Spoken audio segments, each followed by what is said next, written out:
Айнұр қаланың қызы. Жасынан ақылды, ерке болғанымен шаруаға епсіз болып өсті. Көзінің қарашығындай болған жалғыз қызын анасы көп жұмсамай аялап мәпелеп өсірді. Алайда ақылды ана қызының жан дүниесінің жұтаң болмауын бірінші орынға қойып, оны жастайынан кітап оқуға баулыды. Зерделі де зерек, рухани жағынан толысқан ерке қыз бойжеткен сөз өз бақытын ауылдан тапты. Ойдым-ойдым жолдары бар, ұялы байланыс ұстамайтын, дұрыс ауыз суы да жоқ қияндағы ауылға Айнұр сүйген жігітімен қол ұстасып кете барды. Содан бері 5 жыл өтті. Келгелі бері ата-енесінің қабағын аңдып, солардың бабын табудан жалыққан емес.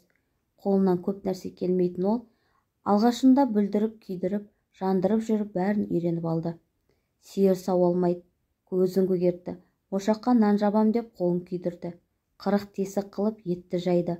Бірақ Айнұр жасыған жоқ. Қалайда бәрін үйренемін деп алға талпынды.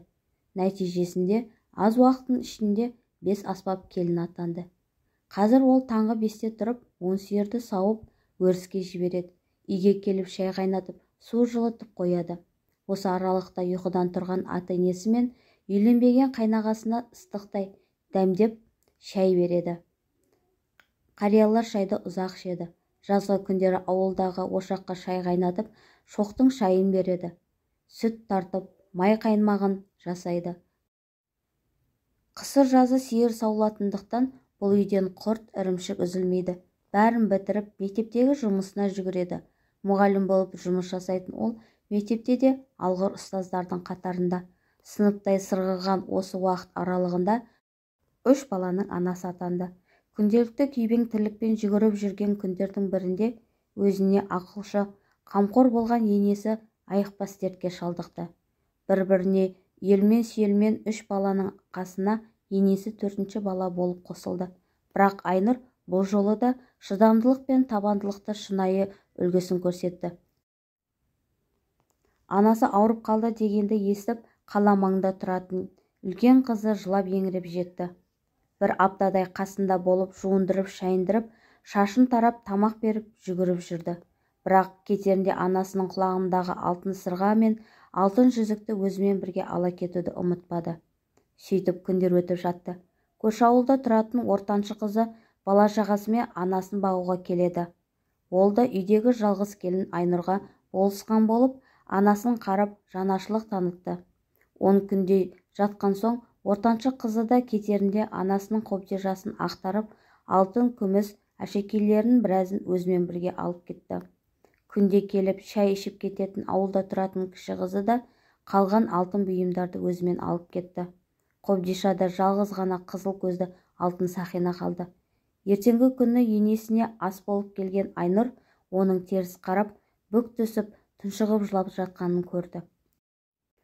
Көз жасын тия алмаған кейуана, 3 қызым бар деп мақтанушы едім.